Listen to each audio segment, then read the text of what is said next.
Well, good morning to you, viewers. Let's begin what's trending. Some governors of the All Progressives Congress have reacted to President Muhammadu Buhari's nationwide broadcast, in which he directed the Central Bank of Nigeria to extend the validity of the old 200 Naira notes till April 10th.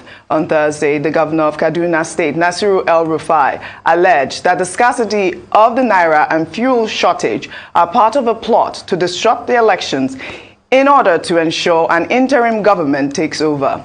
In a state broadcast, the Kaduna governor also stated that the president's directive is a disregard for the rule of law and urged residents of the state to hold on to their old and new Naira notes as they remain legal tender in the state pending the Supreme Court's decision.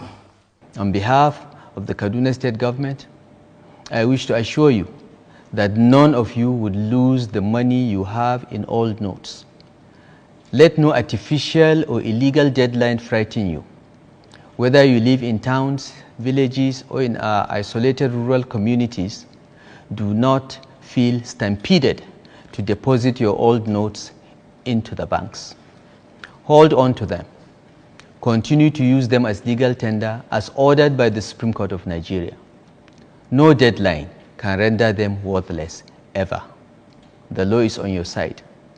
The Central Bank of Nigeria Act 2007 in Section 20, subsection 3, and the Bills of Exchange Act both oblige the Central Bank of Nigeria to recognize your old notes and give you value in new notes whenever you bring them to the CBN, even in the next 100 years. Therefore, as your governor, I wish to assure you that the Kaduna State government, in collaboration with elected legislators, our traditional institution, elected local government councils, markets and traders associations, and so on, will help you collect, record, document, collect, and deliver all your old notes to the Kaduna branch of the Central Bank on your behalf into the new ones immediately after the elections. Well, in a statement, the governor went further to tell the people of Kaduna State that it is important for them to know that contrary to the public pronouncement and apparent good intentions, the Naira redesign policy was conceived and sold to the president by officials who completely lost out in the gubernatorial and presidential primaries of the APC in June 2022. His statement read in part: once Asiwaju Bola Tinubu emerged as the candidate in June 2022 and subsequently did not pick one of them as his running mate, this currency redesign policy was conceived to ensure that the APC presidential candidate is deprived of what they alleged as a humongous war chest. They also sought to achieve any one or more of the following objectives. Number one, to create a nationwide shortage of cash so that citizens are incited to vote against APC candidates across the board, resulting in massive losses for the party in all the elections. Number two, ensure that the cash crunch is so serious, along with the contrived and enduring fuel shortage existing since September 2022, that the 2023 elections do not hold at all, leading to an interim national government to be led by a retired army general. And number three, sustain the climate of shortage of fuel, food and other necessities leading to mass protests, violence and breakdown of law and order that will provide a fertile foundation for a military takeover. Rufai, while I catch my breath, a lot of people have said that his statements were quite insightful. They are. Oji, I shuddered in disbelief yesterday when I read through the statement.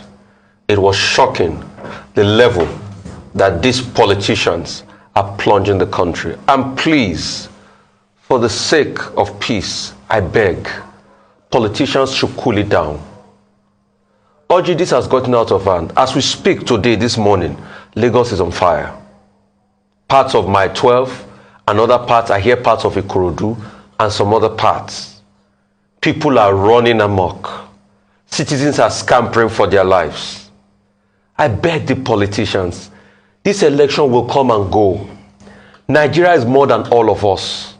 This country has existed before most of us. It will continue to exist after most of us. Let us not plunge this country into chaos. He made insightful statement by saying that some people are planning a coup because they didn't. I think the security authority should ask him further on this. We can't allow our country to be plunged this way. The last person that made this same claim, after when he got to DSS, the music changed. He said he could have done better. All of this, is it because of the Naira policy? At first, let me give you a trajectory of what happened. I just hope I get the time. At first, when this policy was announced, we know how they went after Mr. Emefiele with the DSS and terrorism charges. Now they've forgotten about that. Secondly, now, we know how they went to the president. The day they got an extension, they were happy. The president said, give me 7 further days. They said, no, they went to court. We know how they continued with rejoinders on this case, just to be able to extend the case. Now we're at this point. The president gave a directive. A governor of his state countered the directive of his sovereign. What level of lawlessness are we getting into? Yes, the Supreme Court has ruled on this. We should obey. I'm not going to say let's break the rule of law. But the president came back and minuted on something. And you, a governor, gave a counter speech. This was the same governor that didn't give a counter speech when Greenfield student died. He didn't give press conferences. This same governor in his speech also assumed the position of responsibility of the CBN governor by dictating what monetary policy should be. By saying the CBN has printed 400 billion.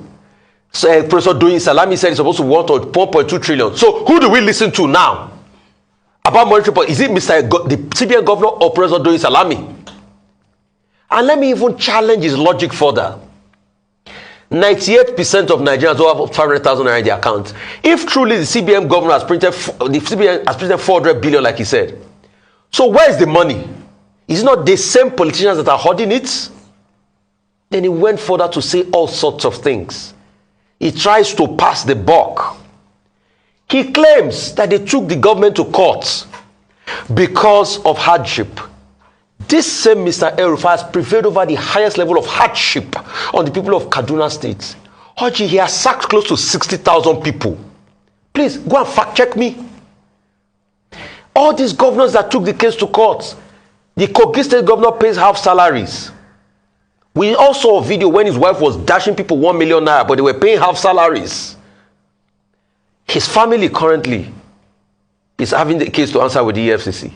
Or is it the Kano State governor that we all saw on public television how he was putting dollars into his babariga? He took the man that released the video to court.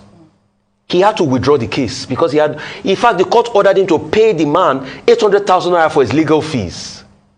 Oji, I'm not saying Nigerians are not in pain. Please, Nigerians, I know this, and I implore the CBN to ensure that the logistics is done to get this money out. And please, banks and POS operators, please cooperate. Absolutely.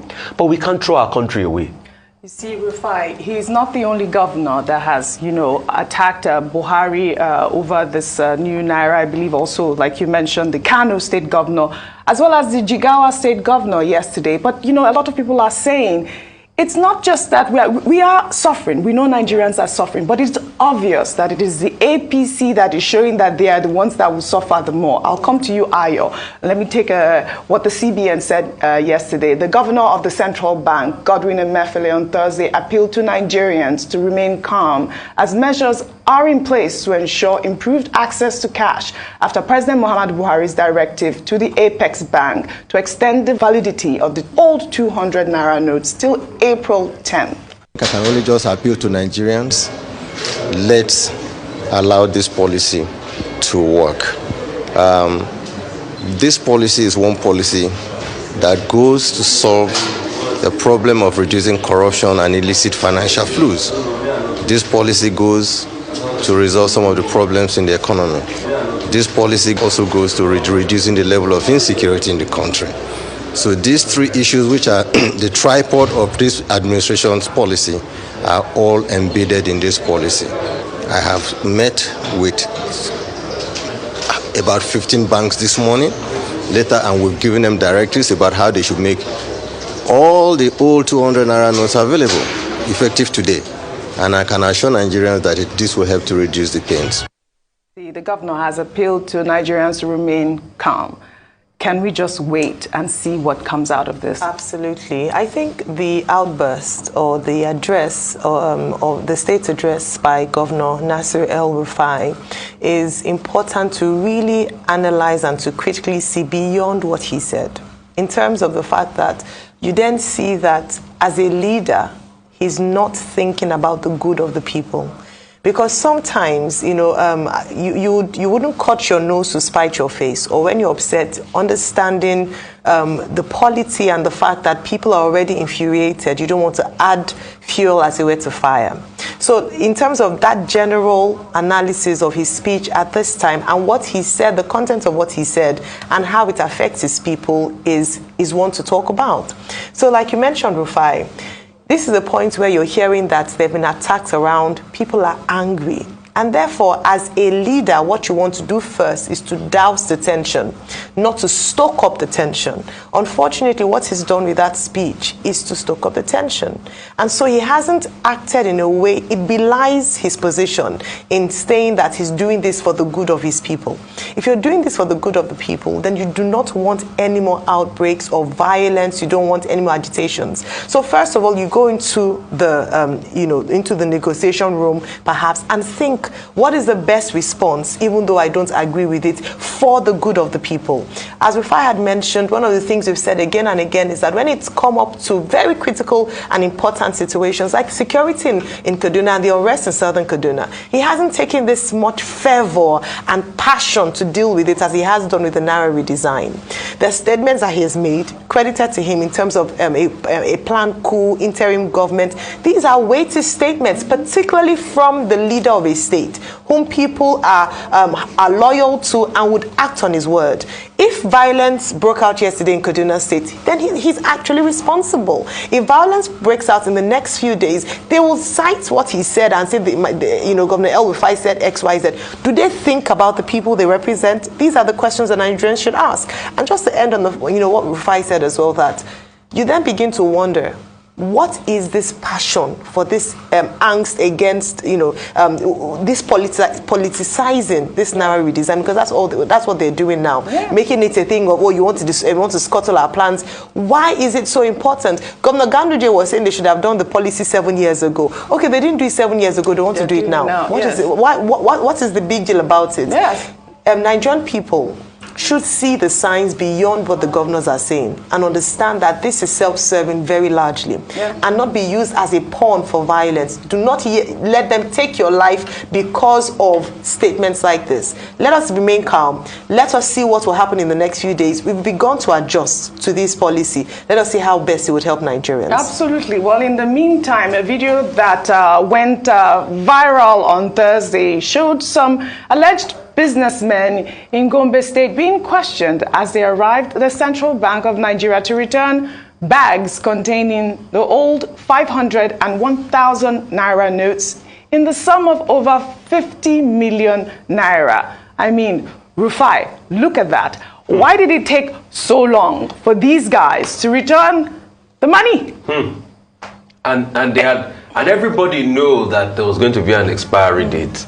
So these are part of the things. When the guys were questioned, they said, they do flour business, that they make a lot of turnover on a daily. I mean, I wasn't hearing the language they were speaking there, that they do a lot of turnover. But this also speaks volumes. Are they going to say they were living in a cave? They were not aware? So probably somebody somewhere was giving them assurances to keep the money, that they will convert it. And please, let us say the way it is. Two things I'd like to point out here. Governor el-Rufai was caught on video telling his people to spend the money side by side with the old notes, even before the Supreme Court judgment was made. Please, can we ask, what did he know prior to this time? Absolutely. Can we ask, what did he know? So people were probably giving them assurances. I'm sure it's when they see now that the game is up, that's why they're bringing the monies out. Let's just be careful in the country. The empirical argument is 98% of the bank owners in this country don't have up to 500,000 naira in their bank accounts. So if they don't have up to, are they the ones that are withdrawing all these billions? So if the 400 billion like Governor el-Rufai was claimed was given. And I don't even know when he became a custodian of monetary policy matters over the CBN. If that money is out in circulation, so isn't that money supposed to be enough for people with petty cash? He claims that the CBN said they need 700 billion for people with petty cash to stabilize things. But there are other modes of payment like Naira, electronic payment that has increased to what, like something trillion? Please, I beg, for the love of mercy, Nigerians, you're suffering, but please, let's calm things. That it's going to get better. The CBN has to do more as regards logistics. The 200 Naira notes have been brought back now. Yeah. Please, let's get it out. But please, negotiate and stay calm. The violence and the scampering for lives this morning is unwarranted. Ikorodu, let peace reign. My 12, let peace reign. Police, go out there. Absolutely. Stop all those perpetrating crime. We can't afford for Lagos to be on fire. Absolutely. Speaking on the old 200 Naira that has been brought back, there was that picture that was circulating on social media, if the director can pull it up, of that statement saying it's only these 2 cows that saved the old 200 Naira notes. Buhari, no, they take cow play. I just thought I should pull that up on a lighter note. But it is out there, you know, and it will help reduce the whole tension. Because what are they talking about, the masses? It's the masses that need the money, that have the money, and that denomination is what the masses have. So let's see if this will help out. All right.